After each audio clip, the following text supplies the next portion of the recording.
አብ ወወልድ ወመንፈስ ቅዱስ አሐዱ አምላክ። እንደምን አላችሁ ክርስቲያን ሙስሊም ወገኖች ሁላችሁም ሰላም ብያለሁ። ሞትን የደመሰሰ ዲያብሎስን ያጠፋ አምላካችን ኢየሱስ ክርስቶስ የተመሰገነ ይሁን። ክርስቶስ ጸጋና ሰላም ከሁላችሁ ጋር ይሁን። ሰላም ብያለሁ።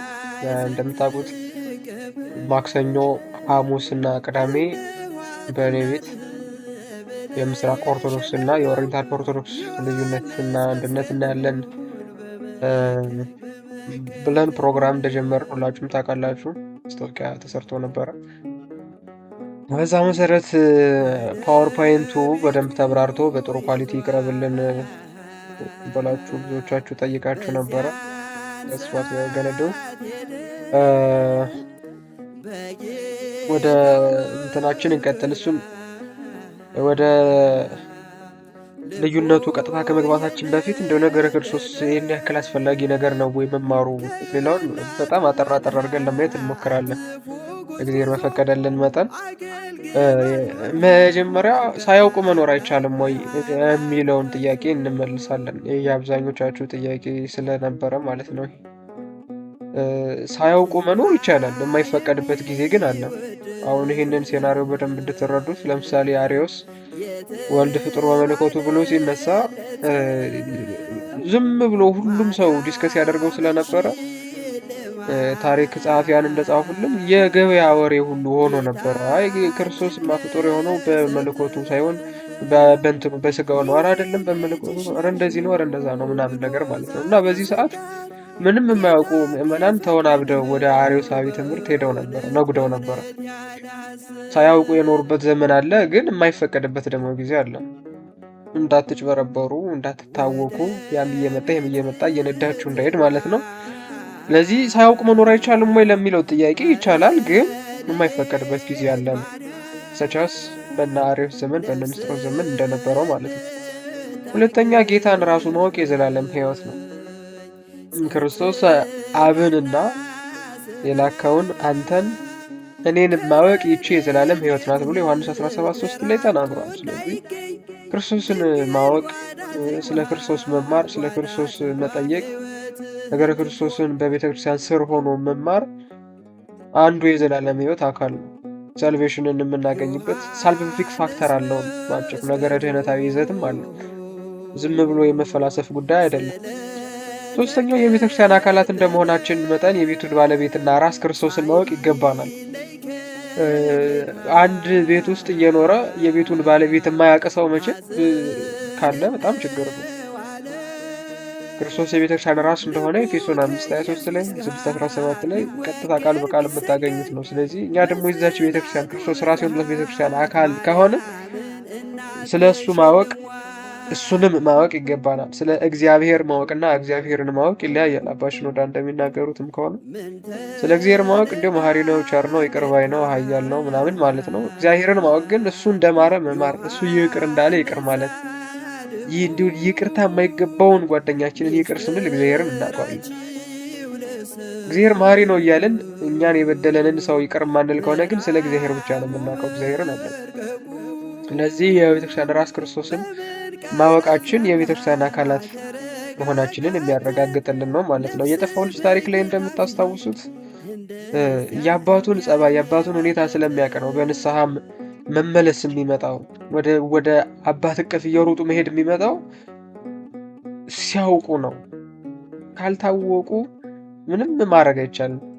አንድን አካል ጸባዩን ምኑን ስናውቀው አባታችሁን የሚያስቆጣውን ነገር የሚያስደስተውን ነገር ስለምታውቁ የሚያስቆጣውን አታረጉም፣ የሚያስደስተውን ታደርጋላችሁ። ስለዚህ እኛም ክርስቶስ አምላካችንም አባታችንም ስለሆነ ወደ እሱን የሚያስቆጣውን ነገር ላለማድረግ የሚያስደስተውን ነገር ለማድረግ ነገረ ክርስቶስን ማወቅ አስፈላጊ ይሆናል ማለት ነው። ሁለተኛ ይህን ሁሉ ማወቅስ ምን ያደርግልናል? በቃ እንደዛ ከሆነ የተወሰነች ነገር ማወቅ በቂ አይደለም ወይ? ሙሉ ነገር ማወቅ ይጠበቅብናል ወይ የሚለው ነው።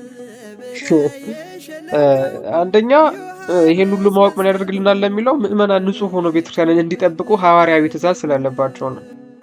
የይሁዳ መልእክት ምዕራፍ 1 ምዕራፍ ላይ ያለው ቁጥር 3 ላይ ሃይማኖትን ለመጠበቅ መጋደል እንደሚገባ ይናገራል። የምትጠብቁት ደግሞ ሰፍራችሁ ቆጥራችሁ የተረከባችሁትን ነገር ነው። የማታውቁትን ነገር ልጠብቁ አትችሉም። ስለዚህ ሃይማኖትን ለመጠበቅ መጋደል ሐዋርያዊ ትእዛዝ ስለሆነ ምን እናደርጋለን ማለት ነው? ቤተክርስቲያን ያስረከበችንን ነገር በሙሉ ሰፍረን ቆጥረን እንይዛለን ማለት ነው። ሰፍረን ቆጥረን እንይዛለን። ሁለተኛ የክርስትናን ዓላማ ተረድተን እንድንፈጽመው ስለሚያደርገን። የክርስትና ዓላማ ሱታፌ መለኮት ነው። በቃ ሌላ ምንም ዓላማ የለም ክርስትና ውስጥ። ቴዎሲስ የሚባለው ማለት ነው። በቃ ከመለኮት ባህሪ ተካፋዮች መሆን ነው። በቅድስና በንጽህና እየኖሩ ክርስቶስን ወደ መምሰል ማደግ ነው። ኤፌሶን ምዕራፍ 3 ላይ እንዳለው ማለት ነው። ወደ ክርስቶስ ምልአት ማደግ ነው። ይሄ የክርስትና ዓላማ ነው። ግን አሁን ይሄን ዓላማ ስለሚዘነጋ ነው በጣም ብዙ ጊዜ ምን ይደረጋል? የሚፈውሱ ሰዎች ሲመጡ ስጋዊ ፈውስ ማለት ነው ወይ ምናምን በቃ አንዳንድ ሰው ክርስትናውን የሚያረጋግጠው እንደዚህ አይነት ፈውሶችን ሲያገኝ የሚመስለው ሰው አለ። ያ ከክርስትና ለማፈጽሞ የወጣ ነው። ክርስቲያን የሆነው ከስጋዊ በሽታ ለመዳን አይደለም። ዘላለማዊ ሕይወትን ለማግኘት በምድር ያለ ተስፋ አይደለም ያለን። በሰማይ እጅ ያልሰራት መቅደስ አለች ብለን ነው ተስፋ የምናደርገው። ስለዚህ ይህንን ሁሉ ማወቅ የሚረዳን ዓላማው የክርስትና ምንድን ነው፣ ቴዎሲስ ምንድን ነው የሚለውን ተረድተን በክርስቶስ ሙላት ልክ ለመኖር ዕለት ዕለት የምናደርገው ተጋድሎ ምን እንደሆነ እንዲገባን ስለሚያደርግ ነው። ሌላ የዲያብሎስን ውጊያ እያጠፋ ወደ ቅድስና የሚያደርሰን መንገድ ስለሆነ ነው። ይሄንን እነ ቅዱስ ባስልዮስ ዘቂሳርያን እነ ቅዱስ ኤፍሬምን ማንሳት ይቻላል። በሐዋርያዊነት ካቢነ እሳት ላይ የደረሱ ሰዎች ማለት ነው። በነገረ መለኮት የሚራቀቅ ሰው እንደው እንደ ሌላው ሰው በጣም በኃጢአት ላይፈተን ይችላል። ሌላው ሁልጊዜም ቢሆን የሚያዘው በዚህ በነገረ መለኮታዊ ጉዳዮች ስለሚሆን ከዲያብሎስ ውጊያም ይጠብቀዋል። ሌላኛው የቤተክርስቲያን አካልነታችን የሚታይበት የሚገለጥበት ስለሆነ ነው። ቤተክርስቲያን ፍጽምትና ያለ ነውር ትሆን ዘንድ ተብሏልና እኛም ያችን ፍጽምትና ያለ ነውር የሆነችው ቤተክርስቲያን ምንም አይነት ነቅብ የሌለበት አስተምህሮ ይዘን ስንገኝ ቤተክርስቲያን ምን እንደምትመስል ትንሽም ቢሆን እንደው ብልጭታ እናሳያለን ማለት ነው። ይህን ሁሉ ማወቅ ምን ያደርግልናል ለሚለው መጨረሻ በዚያ ጭበርባር በበዛበት ዘመን ማወቅ አማራጭ ሳይሆን ራስና ተወዳጆችን ለመጠበቅ ግዴታ ስለሆነ ነው። በጣም አስተውላችሁ ከሆነ ኢትዮጵያ ውስጥ ምንም አይነት አዲስ ንቅናቄ ቢመጣ በሙሉ ተጉዞ የሚሄደው ኦርቶዶክሳዊ ሰው ነው። ኦርቶዶክሳዊ ሰው ነው። ፕሮቴስታንት አዲስ ቸርች ቢከፈት ኦርቶዶክሳዊ ሰው ነው የሚሄደው። እስልምና አዲስ ሙቭመንት ቢመጣ ኦርቶዶክሳዊ ነው የሚሄደው። ሌላው ቀርቶ እህተ ማርያም ስትመጣ የምትጠርገው የኛን ነው። እሺ እነሱን ተውትና አትሊስት ፍቅር ሲዝም ደመላሽ በአቅሙ የሚወስደው ኦርቶዶክሳዊውን ሰው ነው። ምንድነው እንደዚህ እንደ በግ እንድንነዳ የሚያደርገን ከተባለ በቃ ምንም በቃ የምናውቀው ነገር የለም። የተጋድሎ ህይወት የለም፣ የእውቀት ህይወት የለም። በቃ ዝም ብሎ እንደ በግ ይኖራል፣ እንደ በግ ይሞታል ማለት ነው። ለዛ ቢያንስ እውነትን ብርሃንን ከጨለማ የምንለይበት የህሊና ርቀት ላይ እንኳን ባንደርስ በእንደዚህ አይነት ተራ አጭበርባሪዎች ተታለን እንዳንሄድ ስለሚያደርግን አጥማቂ ነኝ እያለ የሚነዳን አይኖርም፣ ሰባኪ ነኝ እያለ የሚደና አይኖርም ማለት ነው። ስለዚህ ይህን ሁሉ ማወቅ ራስንም በዙሪያችን ያሉ ተወዳጆችንም ለመጠበቅ ግዴታ ስለሆነ በቃ እናውቃለን ማለት ነው። እንደዛ ከሆነ ነገረ ክርስቶስ ይሄ ሁሉ ጥቅም ካለው እንዴት እንወቀው ነው? እንደምታውቁት ሁላችሁም በዘመናዊ ሕክምና አንድ ሰው በሽታው ከታወቀ በኋላ መድኃኒት ይታዘዝለታል እና መድኃኒት ሲታዘዝለት ያንን መድኃኒት በአግባቡ የማይወስደው ከሆነ ከመድኃኒቱ አብዝቶ ከወሰደ ከበሽታው ቀድሞ ሊገለው ይችላል። መድኃኒቱ ራሱ ማለት ነው። መድኃኒቱ መርዝ ስለሆነ አይደለም፣ በመጠንና በሰዓት ስላልወሰደው ነው። በመጠኑ በሰዓቱ ስላልወሰደው ነው እንጂ መድኃኒቱ መድኃኒት ነው፣ በሽታውን የሚያጠፋ ነው። ስለዚህ አንድ ነገር መድኃኒት ነው ስለተባለ ብቻ አግበስብሶ መውሰድ ሊገልም ይችላል ነው ባጭሩ። አሁን ስለዚህ የኛ በሽታ ምን ያደርግልናል? ይሄን ሁሉ መመራመር ምን ያደርጋል? ሳናውቅ መኖር አንችልም ምናምን። ይሄ በሽታ ነው ተባለ። ኦኬ በሽታ ነው። እሺ ተስማማን። ጉድ ከተስማማን እንዴት እንወቅ ታዲያ? እንዴት እንወቅ? እንዴት እንመራመር? አንደኛ ከመሰረት መጀመር ነው። የመጀመሪያው መድኃኒት አወሳሰድ ከመሰረት መጀመር ማለት ከምስጢረ ሥላሴ ከነገረ ክርስቶስ መጀመር ነው። ሥላሴ በር ሆኖ ያስገቡት የሃይማኖት ሰው ክርስቶስ መስኮ ሆኖ ያሰማራዋል ማለት ነው። የሃይማኖት ትምህርት በሥላሴ ይጀመራል፣ በክርስቶስ ይፈጸማል ማለት ነው።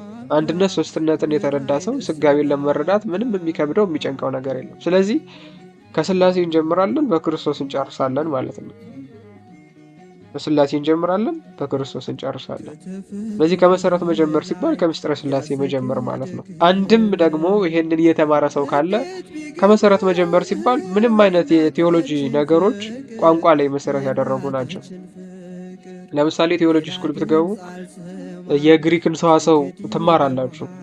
አንዳንድ ሰዎች አሉ እንደው ግዕዝ ካላወቀ አንድ ሰው መምህር አይባልም የምትሉ የግዕዝ ባዝንኬ የምታበዙ ምናምን የሚሉ ያው ባለማስተዋል ባለማወቅ ነው። በእርግጥ ከክፋት አስበውት አይመስለኝም።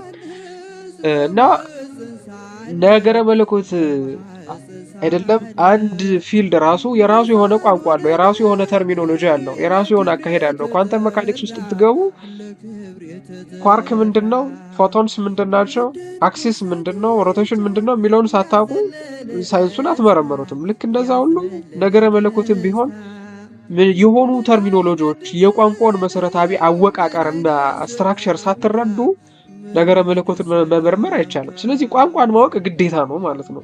በአንድ ነገረ መለኮት ላይ ስትገቡ እንዴት ነው የሚገባው፣ እንዴት ነው የሚታየው፣ እንዴት ነው የሚተረጎመው፣ ቅዱስ ገሌ እንዴት ተረዳው ምናምን የሚለውን ነገር ማወቅ ማለት ነው። ስለዚህ ከመሰረት መጀመር ሲባል እንደ ኢትዮጵያ ኦርቶዶክስ ተዋሕዶ ቤተክርስቲያን ግዕዝን መሰረት ያደረገ ነው።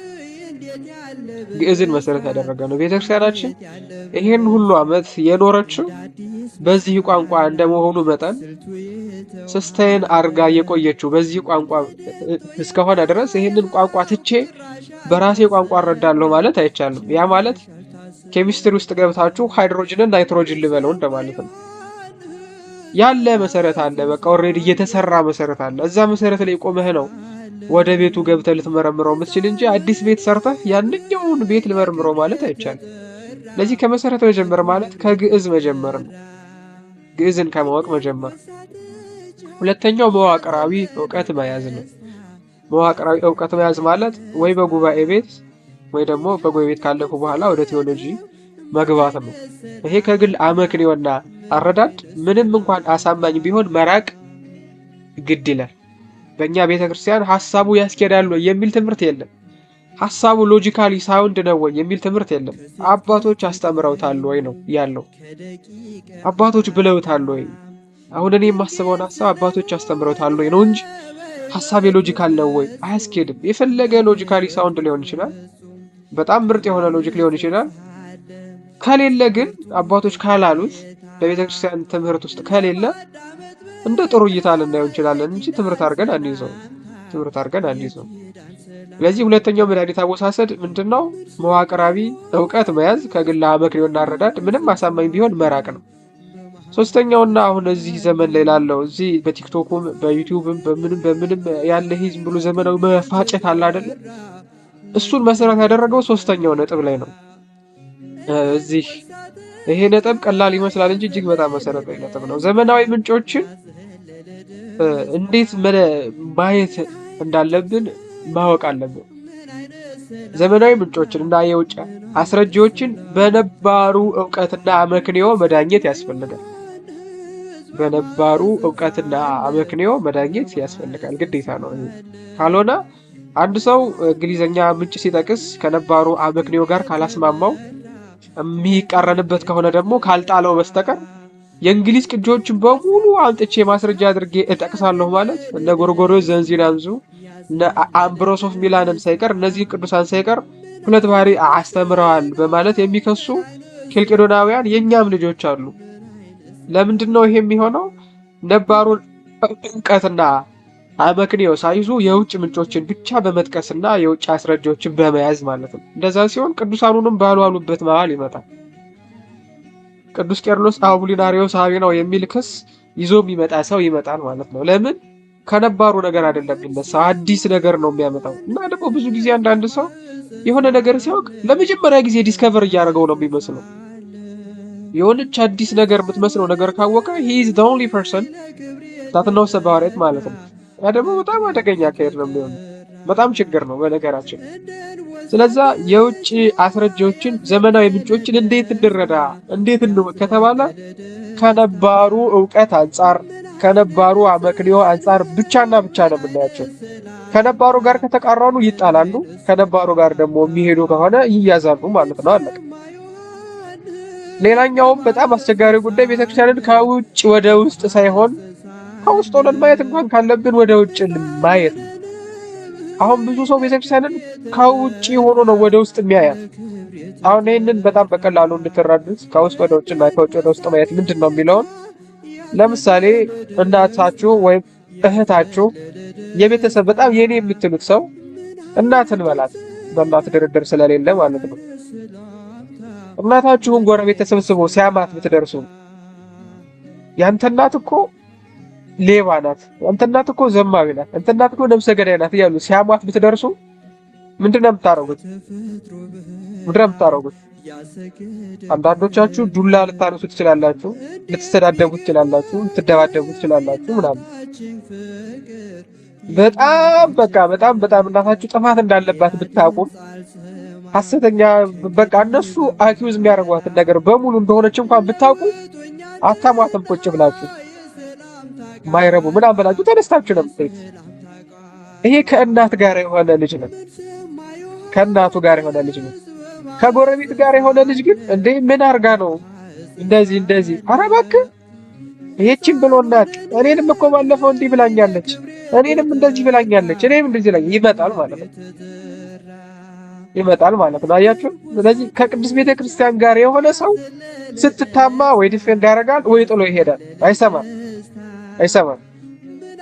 ከቤተክርስቲያን ውጪ ሆኖ ወደ ውስጥ ሰው ግን ከመናፍቃን ጋር ቁጭ ብሎ እኔ ራሱ ማልቀበለው ሐሳብ አለ፣ እኔ ራሱ ግራም ይገባኝ ሐሳብ አለ፣ እኔ ራሱ እንደሚሆንብኝ ሐሳብ አለ ያለ ማማት ይጀምራል ማለት ነው። እናቱን ቅዱስ ቤተክርስቲያንን ማማት ይጀምራል ማለት ነው። ስለዚህ ቤተክርስቲያን ከውጭ ወደ ውስጥ ማየት በጣም ትልቁ ችግር ነው። አፖሎጂቲክስ ስራ እንሰራለን ይባላል፣ ኪዳንም አያደርስም፣ ቅዳሴም አያቀድስም አያስቀድስም፣ ማህሌትም አይቆምም አያስቆምም፣ ሰዓታትም አይቆምም አያስቆምም። ታዲያ ግን የቱ በቤተክርስቲያን ልክ እንዳደርጋለሁ ይላል። ከዛ ምን ይመጣል እንዳልኩት የሆነ ዋልድ መጽሐፍት እንደዚህ ናቸው። እኔም ይሄንን ተአምር አልቀበልም፣ እኔም ይሄንን ገድል አልቀበልም ምናምን ይመጣል። ከጎረቤት ጋር ሆኖ እናትን ማማት ማለት ይሄ ነው። ከውጭ የሆነ ወደ ውስጥ ስታይ ያለው ችግር ይሄ ነው። ገድላቶቿ ችግር አለባቸው ማለት ተጀምራለህ፣ አብረህ ቁጭ ብለህ ማለት ነው ከነሱ ጋር። ይሄ በጣም ትልቁ ችግር ደግሞ ይሄ ነው። ስለዚህ መድኃኒት አወሳሰድ ነው እያየን ያለን አይደል? ስለዚህ መጀመሪያ ከመሰረት መጀመር ከግዕዝ ብለናል።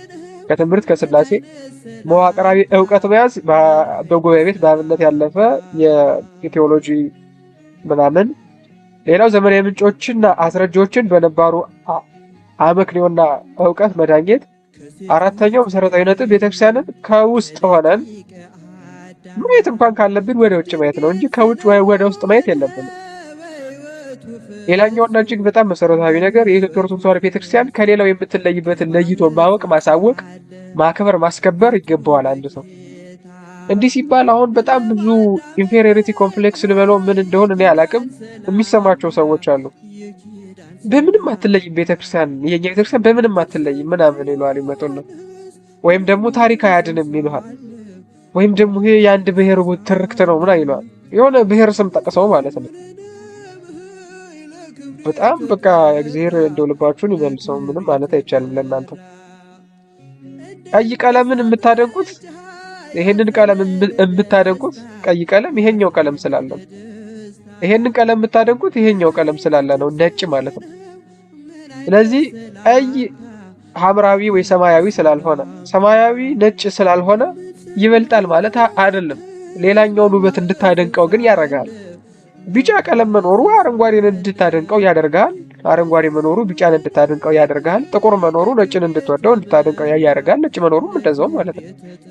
ለዚህ ልዩነት መኖሩ ለአድናቆት አንድ እንትን ነው፣ አንድ ምክንያት ነው። ሁሉም ቀይ ቢሆንማ ነጭነት ወዴት ይገኛል? ነጭ ቢሆንስ ጥቁርነት ወዴት ይገኛል? ስለዚህ ይለያል ማለት አንድ ነገር ይበልጣል ማለት አይደለም።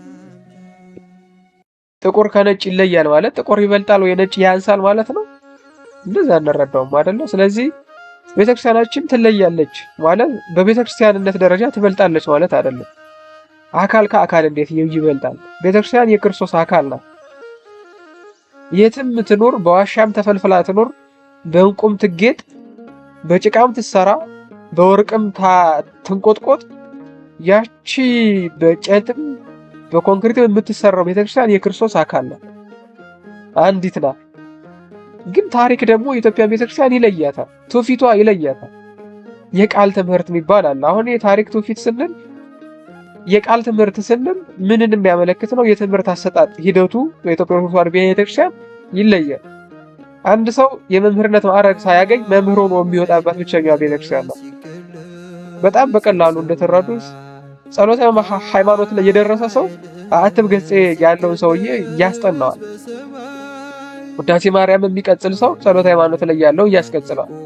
ዳዊት ላይ ያለው ውዳሴ ማርያም ላይ ያለው ያስቀጽለዋል። አሁን ይሄ እየተማረ መምህር እየሆነ እየበቃ የሚሄድበት የትምህርት ሂደት ነው። የቃል ትምህርት ነው። ይሄን ካልተማራችሁት በስተቀር ፈርስት ሃንድ ሄዳችሁ ኤክስፔሪየንስ ካላደረጋችሁት በስተቀር with a bunch of words የሚገባ ነገር አይደለም። ስለዚህ ይሄ የትምህርት አሰጣጧ በቃ ይለያታል። ሁለተኛ ኦሪትና ወንጌል የተስማሙላት ብቸኛዋ ቤተክርስቲያን መሆኗ ነው። በኦሪትም በሐዲስም ምሳሌውንም አካሉንም ጥላውንም አካሉንም ያዘች ብቸኛዋ ቤተክርስቲያን ናት። ቅዱስ ዮሐንስ አፈወርቅ ኦሪት ፈተለች፣ ወንጌል ለበሰች፣ ኦሪት እሾሁን ተሸክማ አቀረች፣ ወንጌል ፍሬውን ለቀመች ይላል። አሁን በኦሪት ጣዖት ያመልኩ የነበሩ ሁሉ በሐዲስ ኪዳን የክርስቶስ ቤተክርስቲያን ሆነው ተቀላቅለዋል።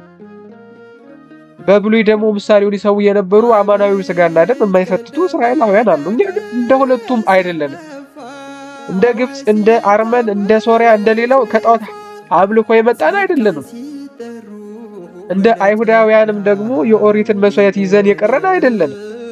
አስማምተን ሁለቱን የያዝን የእግዚአብሔር መግቦት ሳይቋረጥባት የተገለጠች ብቸኛ ምድር ናት ኢትዮጵያ። ይሄ በቃ ፋክት ነው። አርጊዋ ወይ ልታደርገው አትችልም።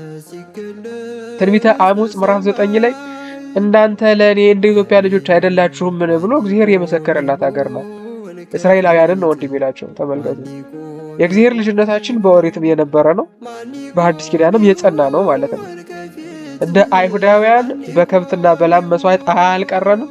እንደ ሌሎቹ ደግሞ ቀጥታ ወደ እንትኑ አልገባንም፣ ወደ ሐዲስ ኪዳን አልገባንም። ምሳሌውን ይዘን ትርጓሜውን ጥላውን ይዘን አካሉን የያዝን ብቸኛ ቤተክርስቲያን ነን። ይሄ በቃ ይለየናል። ምን እናድርግ? በቃ ይለየናል። እንግዲህ አልቅሱ እንግዲህ ካልሆነ ምንም ልናደርግ አንችልም። ሌላኛው የተለየ የትምህርት አሰጣጥ ነው። አንድ ሰው ፊደል ቆጥሮ ከዛ ንባብ ችሎ ውርድ ንባብ ችሎ ከዛ ውዳሴ ማርያም ከዛ ዳዊት ከዛ ድርሳናት ከዛ ምናምን ብሎ ቅኔ ተምሮ ነው መጽሐፍ ቤት የሚገባው።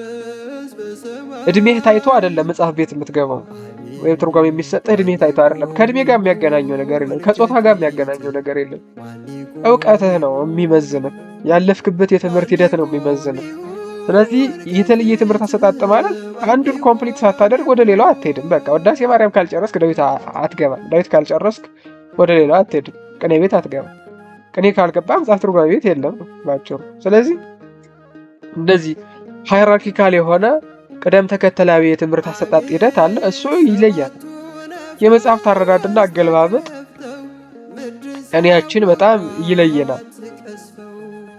ቅኔ ማለት በጣም ረቂቅ የሆኑትን ነገረ መለኮታዊ ምስጢራት በሙሉ ሰብስቦ በጣም በተወሰኑ መስመሮች ውስጥ መግለጥ። አንድ ቅኔ ቢተረጎም 3-4 መጽሐፍ የሚወጣው አለ። መጽሐፍትንም ቢሆን ሲገለበጡ ኢትዮጵያውያን ሊቃውንት ቦታው ድረስ ሄደው ከእናት ቋንቋው ከሶርስ ላንጉጁ ነው የሚገለብጡ እንጂ ሰከንዳሪ ተርሻሪ እንትን ትርጉም የለንም። እኛ እግዚአብሔር ይመስገን በቅብጥ የተደረሰ ካለ የቅብጡን እንይዛለን፣ በአረብኛ የተደረሰ ካለ የአረብኛውን እንይዛለን፣ በሱርስ የተደረሰ ካለ የሱርስቱን እንይዛለን፣ በግሪክ ካለ የግሪኩን እንይዛለን ማለት ነው።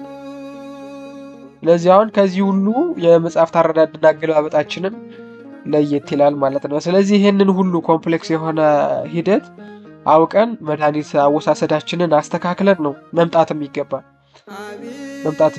ይሄ በጣም ኢምፖርታንት የሆነ ክፍል ነው። 25 ደቂቃ ኦልሞስት ፈጅቷል። ይችን ነገር በጣም ደጋግማችሁ ስሟት ካልገባችሁ ማለት ነው። ስለዚህ የመጀመሪያው ሀሳባችን ምንድን ነበረ? ሳያውቁ መኖር አይቻልም ወይ ነው። ይሄንን እንግዲህ መልሱን ለእናንተ ትቼዋለሁ። ይህን ሁሉ ማወቅ ምን ያደርግልናል? እንደዛው አወሳሰዱንም አሁን ባልኳችሁ ቅደም ተከተል መሰረት ትሄዳላችሁ ማለት ነው። ቀጥታ ወደ ጉዳያችን ስንገባ ኦሪየንታል እና ኢስተርን ኦርቶዶክስ የሚባሉት ሁለቱም ምስራቅ ማለት ነው። ኦሪየንታል ማለት በላቲንኛ ነው፣ ምስራቅ ማለት ነው።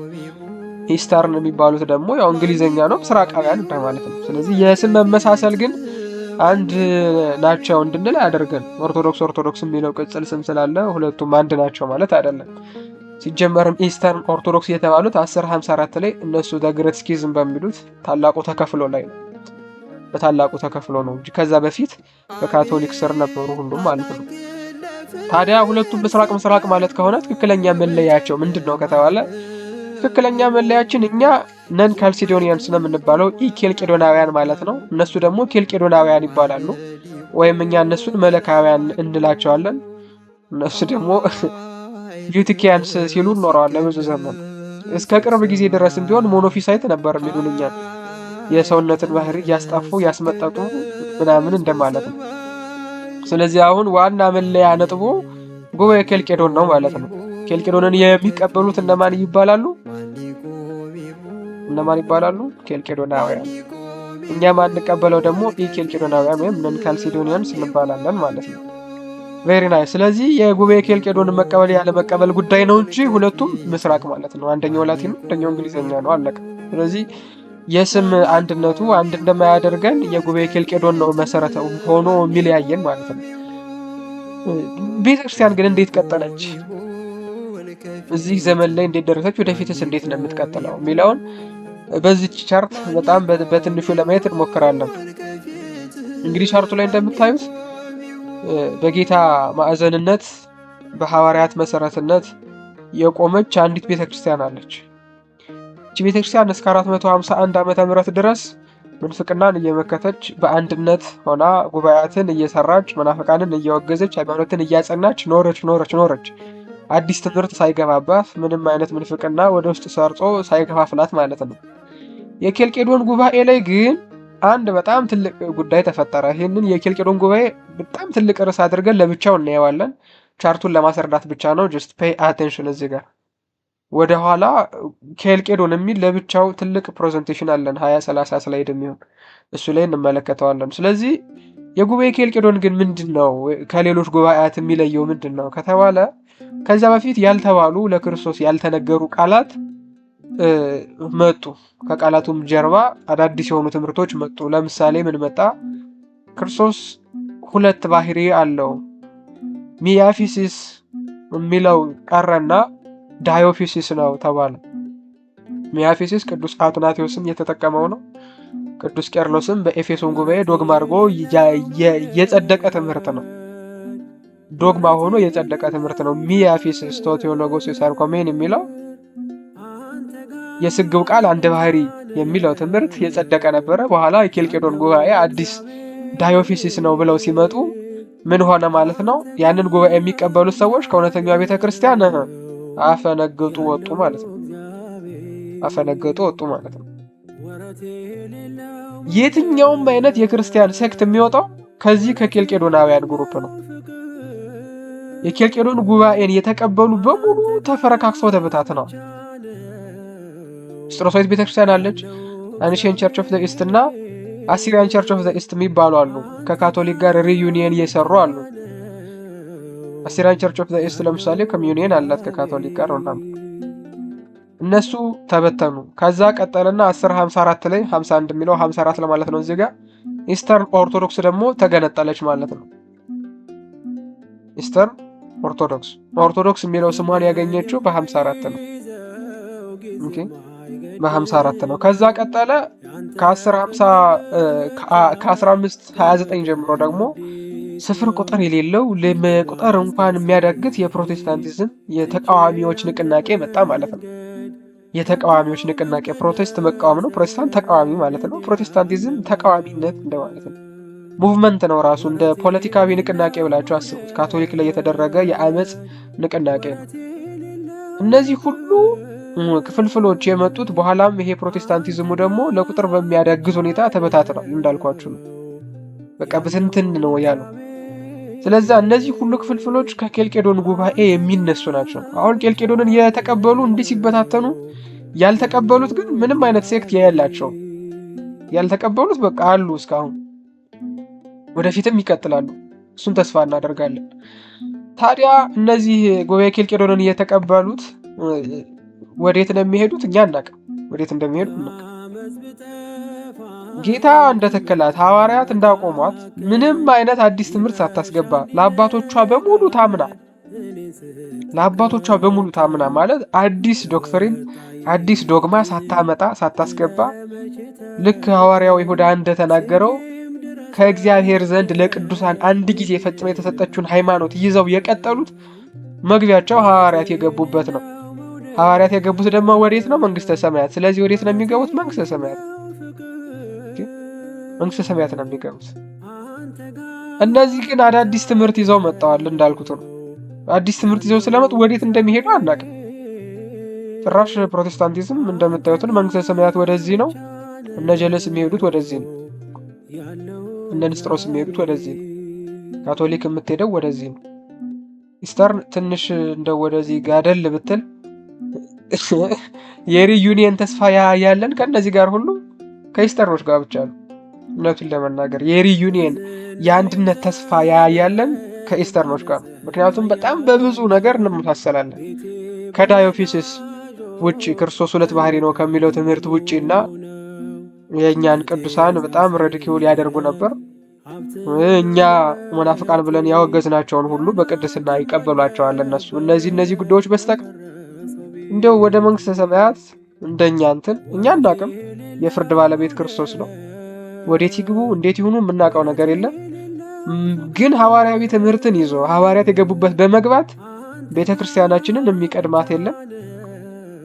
ይሄ አጉል ትምክህት ሳይሆን ክርስቶስ ራሱ ቃል የገባበት ጉዳይ ስለሆነ ማለት ነው። ክርስቶስ ራሱ ቃል የገባበት ጉዳይ ስለሆነ፣ ስለዚህ የጉባኤ ኬልቄዶን ድረስ ቤተክርስቲያን አንድ ሆና ጉባኤ ኬልቄዶን ላይ ወደ ኬልቄዶንን የሚቀበሉ ሰዎች ለብቻቸው ተበተኑ። ቤተክርስቲያን አሁንም አለች፣ ወደፊትም ትቀጥላለች። ያንን ኬልቄዶንን እየተቀበሉ ሰዎች ደግሞ አሁን 30 40 ምናምን ሺህ የሚባል ሴክት ሊደርሱ ችለዋል ማለት ነው። አይ ቲንክ ሀሳቤ ግልጽ ነው። ስለዚህ ይሄ ጉባኤ ኬልቄዶን በክርስትና ትምህርት ውስጥ እጅግ በጣም የሚጠና እጅግ በጣም የሚታይ በጣም መሰረታዊ ጉባኤ ነው።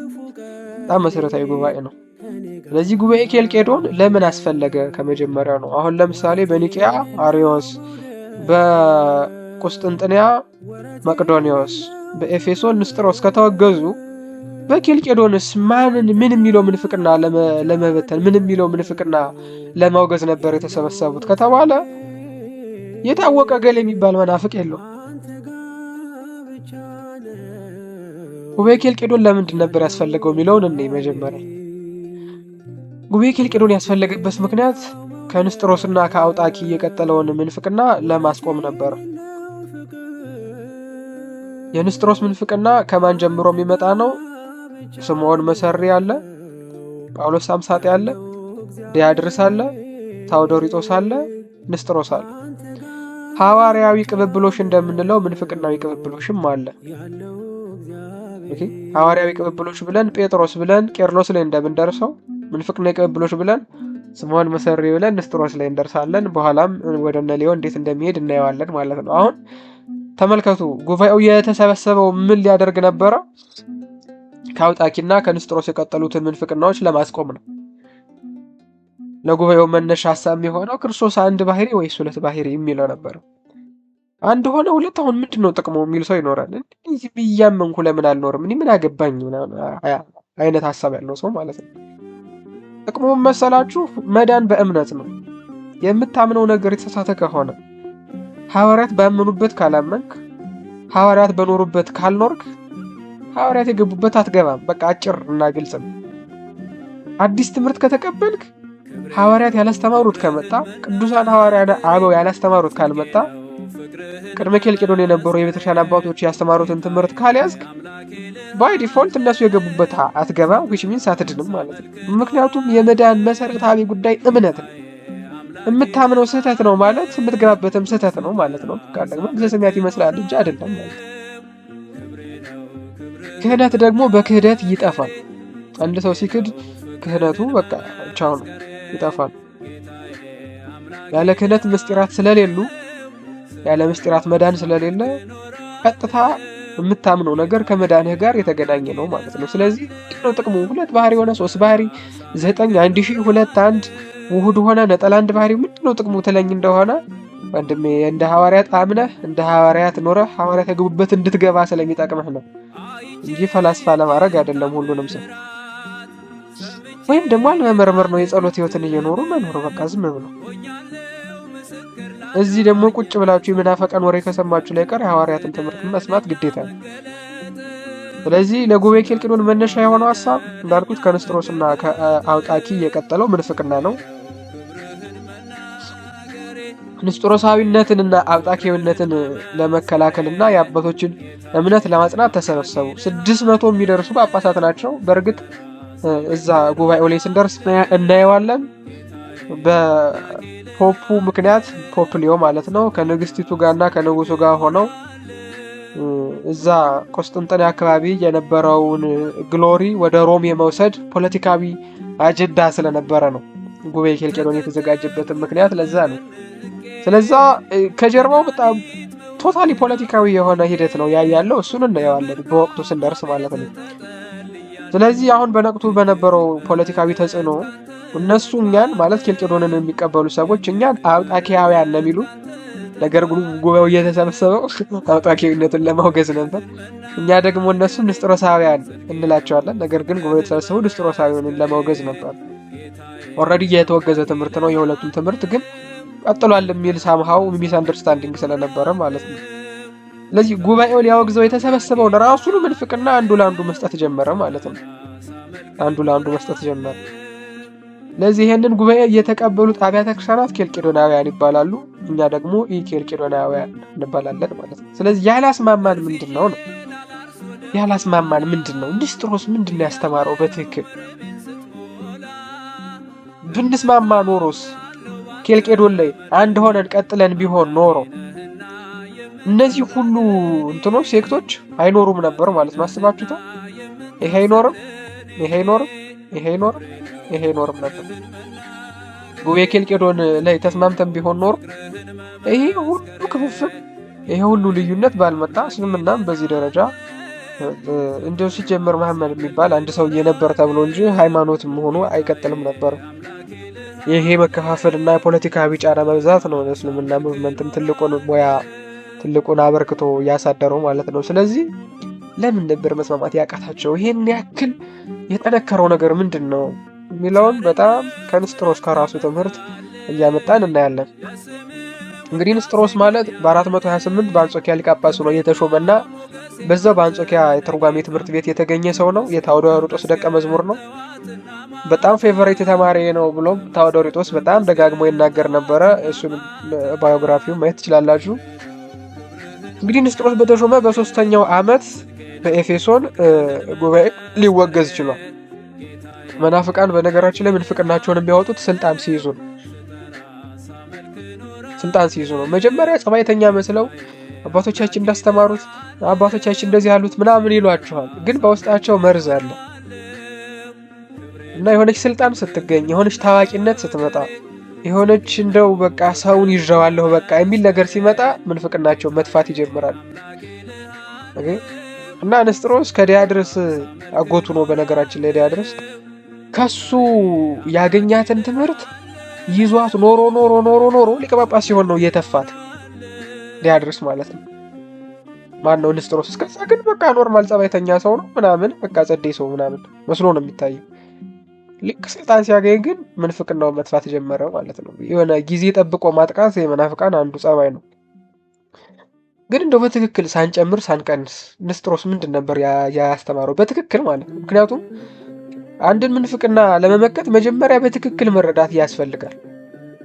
ምንድን ነው ያለው? ለዚህ ነው እኮ አባቶቻችን መናፍቃን ሲስቱ ይጠሯቸዋል በአካል እስኪ አስረዱን መጣችሁ እኮ ይባላል።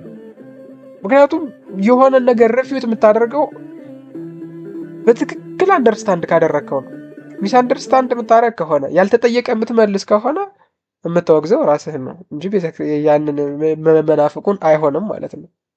መናፍቁን አይሆንም። ጉዳዩ ምንድን ነው? በትክክል ምን እንዳስተማረ ማወቅ ያስፈልጋል። ንስጥሮስ በትክክል ሳይጨምር ሳይቀነስ ምንድን ነው ያስተማረው? ይህንን ስናቅ ትምህርቱን ረፊት ለማድረግ የአባቶችን ሃይማኖት ለማጽናት እንችላለን ማለት ነው። አሁን ንስጥሮስ ነጥሮ የወጣበት ምንፍቅና ማርያም ወላዲተ ሰብ እንጂ ወላዲተ አምላክ አይደለችም የሚለው ነው። አንትሮፖቶኮስ የሚለውን የመረጥኩበት ምክንያት ለምንድን ነው? ወላዲተ ሰብ ናት፣ ሰውን የወለደች እንጂ ቴዎቶኮስ ወይም ጸዋሪ አምላክ አይደለችም ስለሚለው። ክርስቶቶኮስ የሚለውን ነው ብዙ ሰው የሚመርጠው።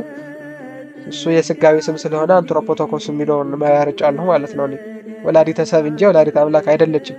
ወላዲተ ሰብ ለሚለው አንትሮፖቶኮስ የሚለው ነው እንጂ የሚስማማው ወላዲተ ክርስቶስ የሚለው አይደለም። በንስጥሮስ ኮንቴክስትም ከሄድን ክርስቶስ ቃልን ነው ክርስቶስ የሚለው። ለዚህ አንትሮፖቶኮስ የሚለው የተስማማ ለሱ ምንፍቅና የተስማማ ቃል ሆኖ ስላገኘሁት እሱን ተጠቅሜዋለሁ ማለት ነው። አንትሮፖቶኮስ ነው ያለ የሚሉም ሊቃውንት አሉ። እነሱ ማየት ትችላላችሁ። አሁን ለዚህ መነሻ የሆነው ድንግል ማርያም ወላዲተ ሰውን የወለደች እንጂ አምላክን አልወለደችም ለሚለው ምንፍቅና ነው መነሻ የሆነው ምንድን ነው ከተባለ ክርስቶስ ተዋህዶ የስምና የማዕረግ እንጂ የባህሪ አይደለም ማለቱ ነው። የስምና የማዕረግ እንጂ የባህሪ ተዋህዶ የለውም ማለቱ ነው። ይህንን አሁን ከራሱ ንግግር እያመጣን እናያለን። ከራሱ ከንስጥሮስ ንግግር ማለት ነው። ይሄ እንግዲህ የምትመለከቱት ሰው ወገቡን ያዝ አድርጎ የሆነ ነገረኛ ሴት የሚመስለው ሰውዬ ንስጥሮስ ነው። ስዕሉን ማግኘት ትችላላችሁ።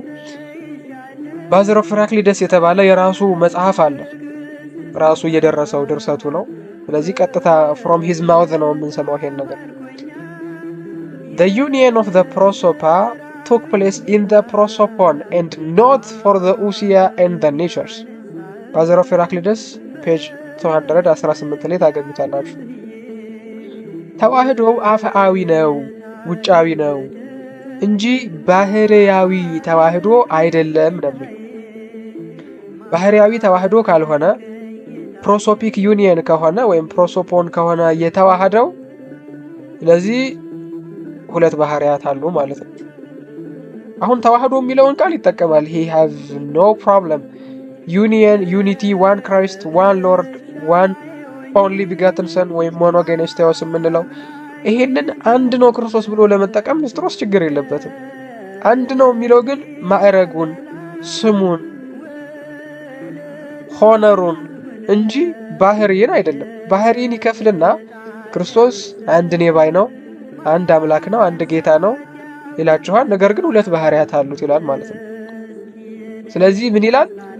በዚህ ምክንያት ሁለት ባህሪያት ስላሉት አንዱ ኔባይ ክርስቶስ ሁለት ባህሪያት ስላሉት ማርያም ቃል የሚያድርበትን ሰውን እንጂ መለኮትን አልወለደችም ይላል። ምክንያቱም ሁለት ባህሪ ብሏላ። ማርያም ቃል የሚያድርበትን ሰውን እንጂ መለኮትን አልወለደችም። ይሄንን ከራሱ ንግግር ጠቅሶ ቅዱስ ቄርሎስ ሲመልስለት አጌንስት ኔስቶሬስ ቡክ 1 ላይ ሌት ኖ ዋን ኮል ሜሪ ቴዎቶኮስ ይሄንን የሚናገረው ንስጥሮስ ነው። ማንም ማርያምን ወላዲት አምላክ እንዳይላት ይላል። ፎር ሜሪ was a human being ሰው ናትና it is impossible that God should be born of a human being እግዚአብሔር ደግሞ ከሰው ይወለድ ዘንድ ፈጽሞ አይቻልም ይላል። the creature did not bear the creator ፍጡሯ ፈጣሪን አልወለደችውም but she bore a man ነገር ግን ሰውን ወለደች። the instrument of the Godhead እግዚአብሔር የተጠቀመበትን አንድን ሰውዬ ወለደች አለ ማለት ነው። ስለዚህ በንስጥሮስ ኮንቴክስት ባዝር ኦፍ ሄራክሊደስ ላይ ከኤክሰርፕትስ ፍሮም ከቅዱስ ቄርሎስ እና ከሌሎቹ ቅዱሳን አባቶች ጽሑፍ ውስጥ እሱ ያለውን መልስ ሲሰጡ ከነሱ ውስጥ በሙሉ የምንመለከተው ምንድነው? ለንስጥሮስ ኢየሱስ ማለት ሰው የሆነው ፓርት ነው። ክርስቶስ ደግሞ አምላክ የሆነው ፓርት ነው ማለት ነው። ምን አልኳችሁ? ኢየሱስ ሰው የሆነው ፓርት ነው፣ ክርስቶስ ደግሞ አምላክ የሆነው ፓርት ነው። ስለዚህ ድንግል ማርያም የሆነ ሰው ወለደች፣ የሆነ ሰውዬ፣ በዛ ሰውዬ ደግሞ ጋድሄድ ወይም እግዚአብሔር ተጠቀመበት ማለት ነው። መንክር ስብሐተ ልደቱ የለም እዚህ ላይ። አሁን በንስጥሮስ ትምህርት የኔ እናትና እመቤታችን ምንም ልዩነት የላቸውም። ምክንያቱም እመቤታችንም ተራ ሰው ነው የወለደችው፣ የኔ እናትም እኔን ተራ ሰው ነው የወለደች። በቃ አለቀ። በንስጥሮስ ትምህርት ማለት ነው። አያችሁት ምን ያክል ጸያፍ ትምህርት እንደሆነ፣ ምን ያክል ዘግናኝ ትምህርት እንደሆነ አያችሁት። ሰውን ወለደች፣ እዛ ሰው ላይ መለኮት አደረበት፣ መለኮት ተጠቀመበት ነው የሚለው። ስለዚህ ከዚህ ተነሳና እዛ ማርያም የወለደችው ሰውና ቃል ወይም መለኮት ስምና ማዕረጋቸው ተዋሃደ። ስምና ማዕረጋቸው አንድ ሲሆን አምላክም ሰውም ይባላሉ። ጋዴንድማን ይባላል አንዱ ክርስቶስ፣ ጋዴንድማን ይባላል። ጋዴንድማን የሚባለው ግን ሳይጠፋፉ የተዋሃዱ ሁለት ባህሪያት ስላሉት ሳይሆን ሲጀመርም ያልተዋሃዱ ሁለት ባህሪያት ስላሉ ነው። አሁን ይህንን በደንብ እንድትረዱት በኩባያ ውስጥ ዘይትና ውሃ ተቀላቅለው አስቡ።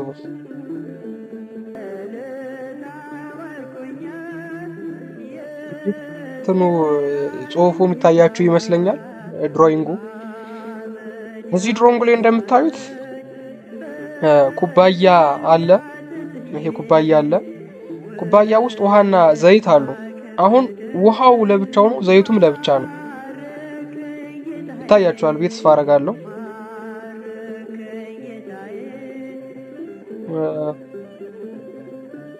አይ ሆፕ እንግዲህ ይታያችኋል ብዬ ነው ተስፋ እያደረኩ ያለሁት። at this point I don't know እየታያችሁ እንደሆነ።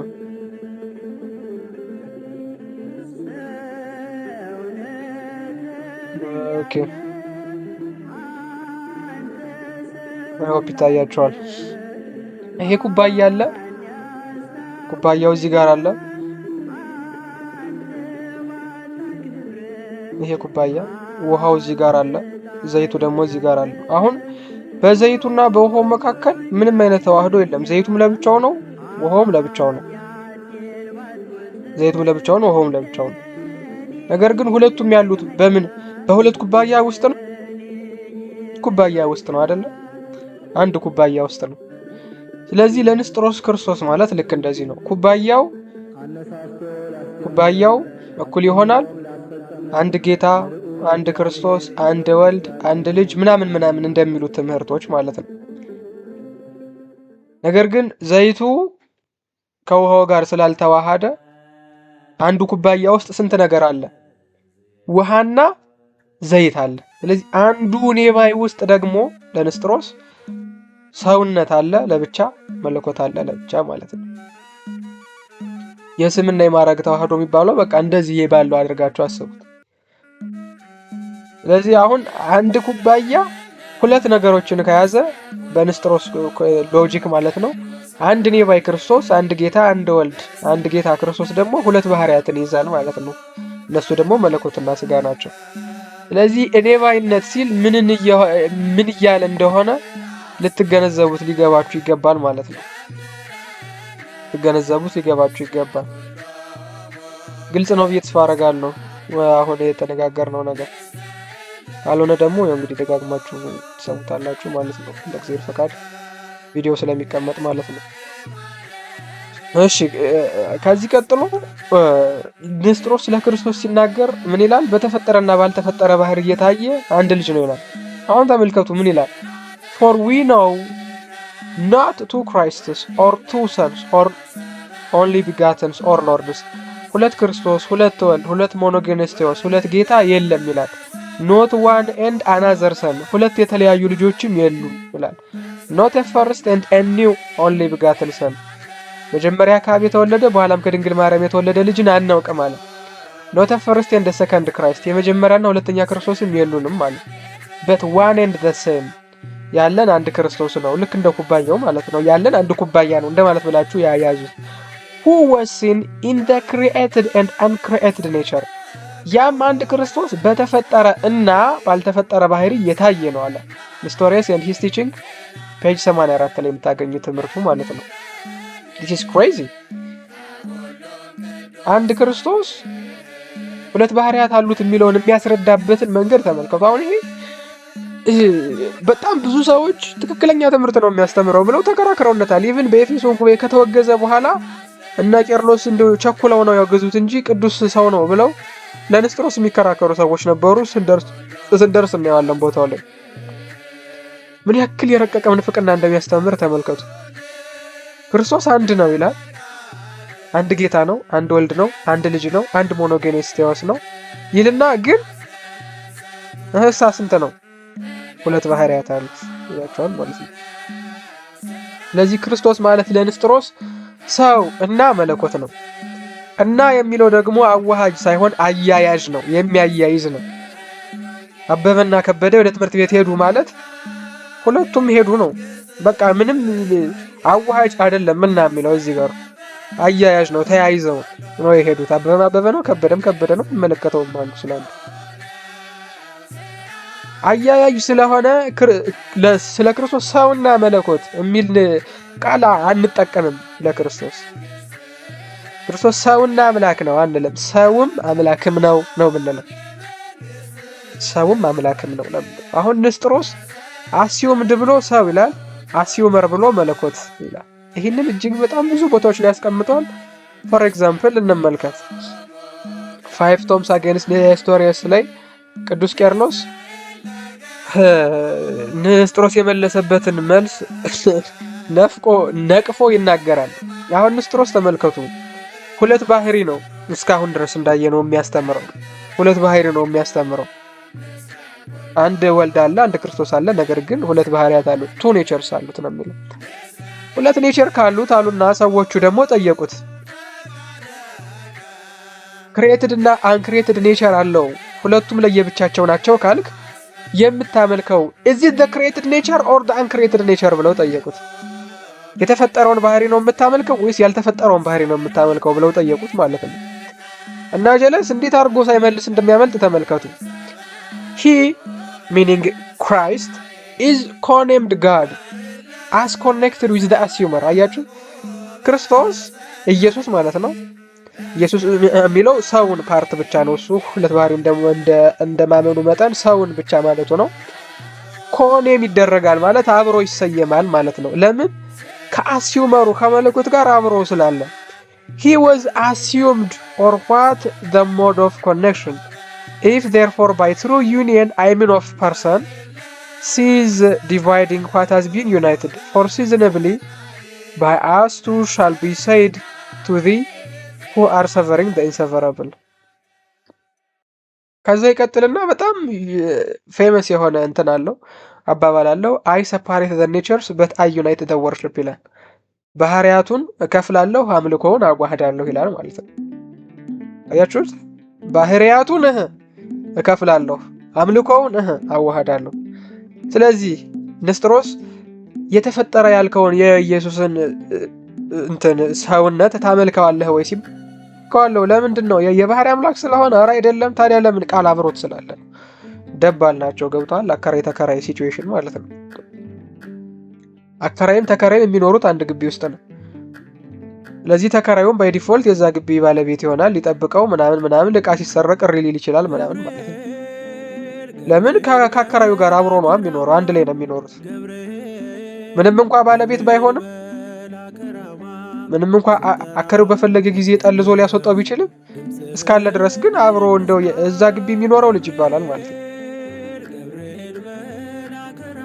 በጣም የሚደንቅ ነው። I separate the natures but I unite the worship ይላል ማለት ነው። ያያችሁት? አምልኮውን የሚሰጠው የባህሪው ስለሆነ ሳይሆን ከሚመለክ ቃል ጋር አብሮ ስላለ ነው። ልክ ያ ተከራዩ ሰውዬ ቤቱ የሱ ሳይሆን ከቤቱ ባለቤት ጋር አብሮ ደባል ሆኖ ስለሚኖር ማለት ነው። እንደዛ ብላችሁ አስቡ። አያችሁት እንዴት ዴንጀረስ እንደሆነ ትምህርቱ፣ ምን ያክል ከባድ ትምህርት እንደሚያስተምር እያያችሁ ነው። ንስጥሮስ ግን ከየት ነው ያገኘው ይሄንን ትምህርት? ከየት ነው ያገኘው ይህን ትምህርት ከተባለ ከነ ዲያድርስ ከነ ታዎዶሪጦስ ነው። በነገራችን ላይ ኬልቄዶናውያን ዲያድርስና ታዎዶሪጦስን ቅዱሳን ብለው እስከ 553 ወይም ሰከንድ ኮንስታንቲኖፕል ካውንስል ድረስ ተቀብለዋቸዋል። ደብለስድ ሚሞሪ ቴዎዶር እያሉ ታዎዶሪጦስ ደግሞ ንስጥሮስን የሚያስንቅ በቃ የሚገርም ሰው ነው። እንዴ ንስጥሮስ ማረኝ የሚያስብል ሰው ነው። እናየዋለን እሱ The case against Theodore and Theodore የሚል እንትን አለ ጥናት አለ። እዛ ላይ Theodore and Theodore in order to maintain the transcendence of the divine he speaks of two natures መለኮት ትራንሰንደንት መሆኑን ለማስቀጠል ሲል ሁለት ባህሪያት አለ ብለው ያስተምሩ ነበር። ማን? ቴዎዶር እና ዲዮዶር and tries to emphasize the unity of Christ by speaking of one prosopon ልክ እንደ ንስጥሮስ ኩባያው ላይ ነው የሚያተኩሩት፣ ባህሪያቱ ላይ አያተኩሩም። okay which Sullivan takes in the sense of outward countenance rather than subject of experience ይሄ ደግሞ ውጫዊ መገለጫ ነው፣ አፍአዊ መገለጫ ነው። ማንነት እኔ ባይነት ምናምን የሚባለው እዚህ ሰብጀክቲቪቲ አፍአዊ ነው ወይም outward countenance እንጂ ባህሪያዊ ስላልሆነ ማለት ነው፣ ወይም ሰብጀክት አይደለም። okay so that it is the man Jesus the assumed man not the word ይላል። አያችሁት? it is the assumed man not the word who is the subject of human passions ስለዚህ መራብን መጠማትን በሙሉ የሚነገርለት ለመለኮት ፈጽሞ አይነገርለት፣ የሚነገርለት ለሰውነቱ ባህሪ ነው ይላል ማለት ነው። ቴዎዶር every bit as much as Theodore is unable to distinguish between person and nature አያችሁት? በፐርሰን እና በኔቸር መካከል ያለውን ልዩነት ታዎዶሪጦስና እንትና ዲያድርስ ሊረዱት አልቻሉ። ስለዚህ ሁለት ባህሪ ሲሉ ትስብእት ይገብር ግብረ ትስብእት ወመለኮት ይገብር ግብረ መለኮት መጣ ማለት ነው። ግብሩንም መክፈል መጣ። ከግብር ቀጥሎ ኃይል አለ፣ ኃይልንም መክፈል መጣ፣ ፈቃድንም መክፈል መጣ። በቃ በዛው ቀጠለ ማለት ነው ሁሉም ነገር። ስለዚህ ለንስጥሮስ የትምህርት ምንጮች እነማን ሆኑ? መምህራኑ ታዎዶሪጦስና ዲያድርስ ሆነው መጡ ማለት ነው። ልክ ንስጥሮስም እንደነዚህ ሰዎች አንድ ኔቫይ አለ፣ አንድ ባለቤት አለ። ኦኬ ነገር ግን በዚህ ውስጥ አዋሃጅና ተዋሃጅ አለ፣ አሲዩመርና አሲዩምድ ብለው ከፍለው ይናገራሉ።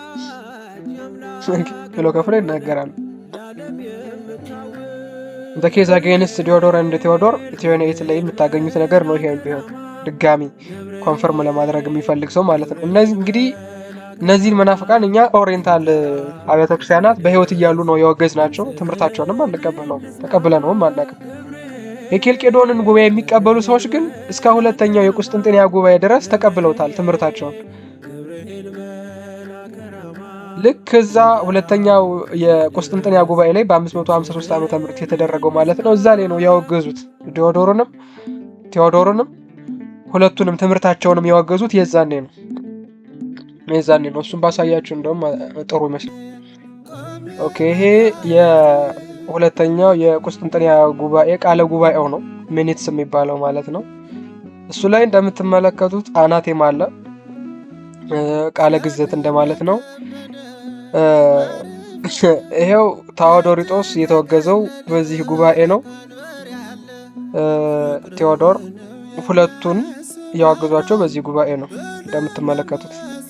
If anyone understand by a single subsistence of our Lord Jesus Christ that it covers the meaning of many subsistences, and by this argument tries to introduce into the mystery of Christ two subsistences or two persons, and having brought in two persons, then talks of one person only in respect of dignity, honor, or adoration, as both Theodore and Nestorius have written in their madness in their madness በእብደታቸው እንደጻፉት if anyone falsely represent the Holy Synod of Chalcedon making it ምናምን እያለ ይቀጥልና let him be anathema ይላል።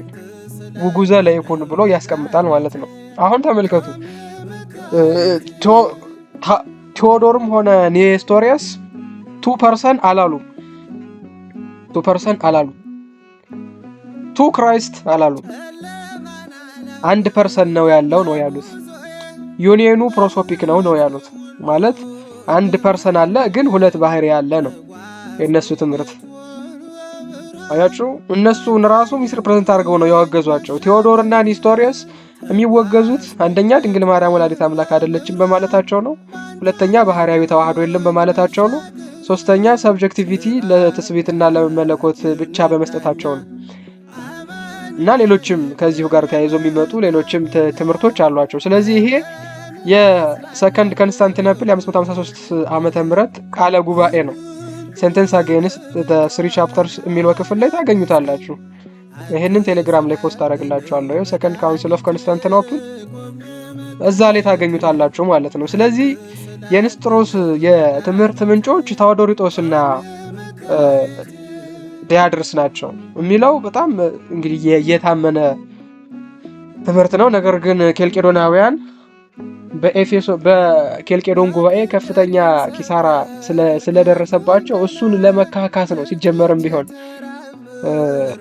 እንትን ያሉት የቁስጥንጥንያ ሁለተኛ የቁስጥንጥንያ ጉባኤ ያቋቋሙት በኬልቄዶን ጉባኤ ያደረሱትን ጥፋት ለማካካስ ነው። ግን አልሆነም። ይሄንን እነ አቡነ ሽኖዳም ቢሆን በነገረ መለኮት ትምህርታቸው ማነው መጽሐፋቸው ላይ ያስቀመጡት ነው።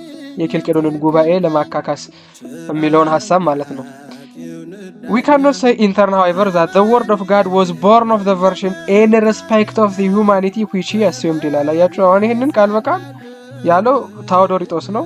ይሄንን ደግሞ ቅድም እንዳየነው ንስጥሮስ ተናግሮት እናገኘዋለን ማለት ነው። ንስጥሮስም ያለው ይሄንኑ ነው። ስለዚህ ምንጮቹ መምህራኖቹ ዲያድርስና ታዎዶሪጦስ ናቸው ማለት ነው። የነሱ ምንጮች ደግሞ ጳውሎስ ሳምሳጢና ስምዖን መሰሪ እንደሆኑ አይተናል። ስለዚህ የንስጥሮስ ትምህርት ዋና ዋና ነጥቦቹ ምንድናቸው ነው? ክርስቶስ አንድ ልጅ አንድ ጌታ አንድ ወልድ ነው የመጀመሪያው። ሁለተኛ ክርስቶስ በአንድ ኔባይ አካል ሁለት ባህሪያት አሉት። ይሄውንም ተከትሎ ሁለት ፈቃድ፣ ሁለት ስራ፣ ሁለት እንትን እያለ ይቀጥላል ማለት ነው። ሁለት ኃይል ወይም ይሄ ኢነርጂ የምንለው ባህሪያቱን ተከትሎ የሚመጣው ነገር በሙሉ ሁለቱን ይቀጥላል ማለት ነው። ተዋሃጁ ሰውና አዋሃጁ መለኮት በአንድ ኔባይ አካልነት ይኖራሉ። ልክ ዘይቱና ውሃው በአንድ ኩባያ እንደኖሩ ክርስቶስ መለኮት ያደረበት ሰው ነው። ኦኬ መለኮት የተጠቀመበት ሰው ነው። ኦኬ ሌላው የመለኮትና የሥጋ ተዋህዶ የስምና የማዕረግ እንጂ የባህሪ አይደለም። ስለዚህ በክርስቶስ ውስጥ አንድ ኔባይነት አለ፣ አንድ ፐርሰን አለ። በዛ ፐርሰን ውስጥ ሁለት ባህሪያት አሉ የሚለው ያ ትምህርቱ ማለት ነው። የክርስቶስ ሥጋ ከመለኮት ጋር አብሮ ስላለ ይመለካል። የክርስቶስ ሥጋ ከመለኮት ጋር አብሮ ስላለ ይመለካል። ሃይማኖተ አበው ምዕራፍ 24 ላይ እንደውም ስትሄዱ ኢየሱስ ክርስቶስ ምንም እንኳን አምላክ ብንለውም ከመለኮት ጋር አብሮ ስላለ እሱ ራሱ ለሥላሴ ይገዛል ያመልካቸውማል የሚሉ ሰዎች ነበሩ። በከመ ተርጎሙሎሙ ጳውሎስ ሳምሳጢ እያለ ቅዱስ አትናቴዎስ የሚናገራቸው እነ ጳውሎስ ሳምሳጢ እነ ስምዖን መሰሪ እንደተረጎሙላቸው ኢየሱስ ራሱ ለአብ ለመንፈስ ቅዱስ ይገዛል እያሉ የሚናገሩ መናፍቃን እንደነበሩ ያትታል። ለአብ ይገዛል ብለውም ያምናሉ እነዚህ ሰዎች ማለት ነው። ቀጠለ ድንግል ማርያም ሰውን ወለደች፣ በዛ ሰውም ላይ ቃል ወይም መለኮት ተጠቀመበት ብሎ ነው የሚያምነው። ሌላው ፈጣሪ ከፍጡር ሊወለድ አይችልም ብሎ ነው የሚያምነው። ድንግል ማርያም ወላዲተ ሰብ እንጂ ወላዲተ አምላክ አይደለችም ብሎ ነው የሚያምነው። በነገራችን ላይ እዚህ ላይ አንድ ሐሳብ ላስቀምጥ for all the Muslims listening ማለት ነው if there are any ፍጡር ፈጣሪ ሊወልድ አይችልም። ኦኬ እንስማማለን። ፈጣሪ ግን ከፍጡር ሊወለድ ይችላል። አሁን ይሄ እኮ ስለ ድንግል ማርያም ችሎታ አይደለም፣ ስለ እግዚአብሔር ችሎታ ነው። ፈጣሪ ከፍጡር ሊወለድ ይችላል። የፈጣሪነት ጉዳይ ነው። ይሄ የሱ ከሃሊነት ጉዳይ ነው። ፍጡሯማ እግዚአብሔር ካስቻላት ትችላለች። የሱ ችሎታ ጉዳይ ነው። ንስጥሮስም ሆነ መሐመድ በኋላ ላይ ያልተረዱት የሷ ጉዳይ እያደረጉት ነው። የድንግል ማርያም ጉዳይ እያደረጉት ነው።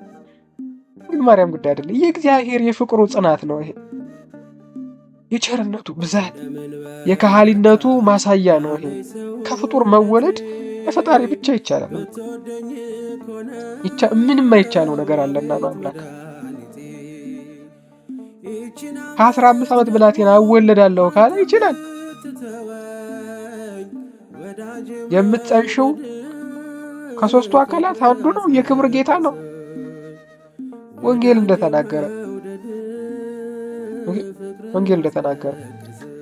እዚህ ጋር መሽቁቅ የሚመስለው ሰውዬ ግን ንስጥሮስ ማለት ነው የድንግል ማርያም ጉዳይ ያደርገዋል ወይዚ።